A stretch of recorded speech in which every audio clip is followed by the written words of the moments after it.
Magandang umaga po sa ating lahat, mga kapatid. Napakagandang simula ng araw sa pamamagitan ng pagbati, magandang umaga.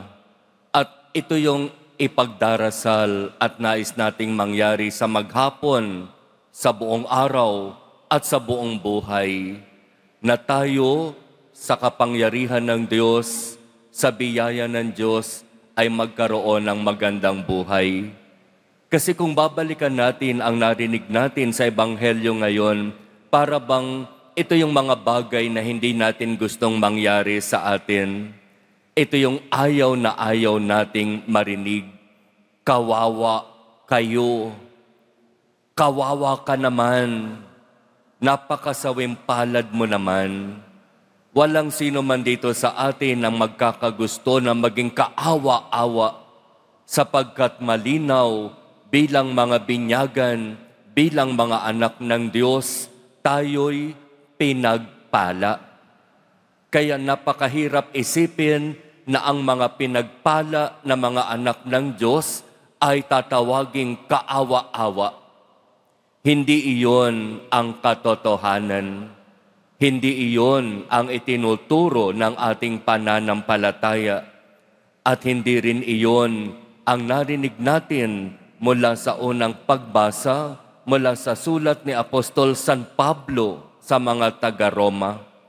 Sinasabi ni San Pablo, dahil nanalig kayo kay Jesus, dahil kinilala ninyo ang mahal na poong Jesus Nazareno sa inyong buhay, hindi kayo dapat matakot at wala kayong dapat ikatakot.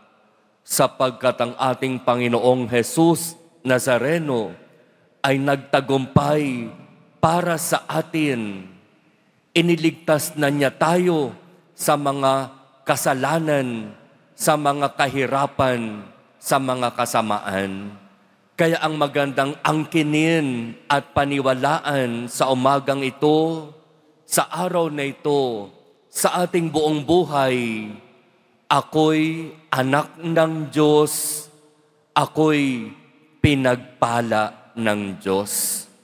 At ako'y iingatan, ililigtas ni Jesus, ang mahal na Senyor. Hindi ako pababayaan ng mahal na poong Jesus Nazareno.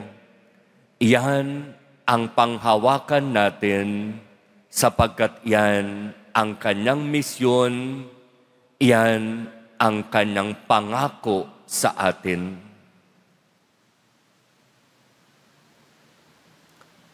Amen.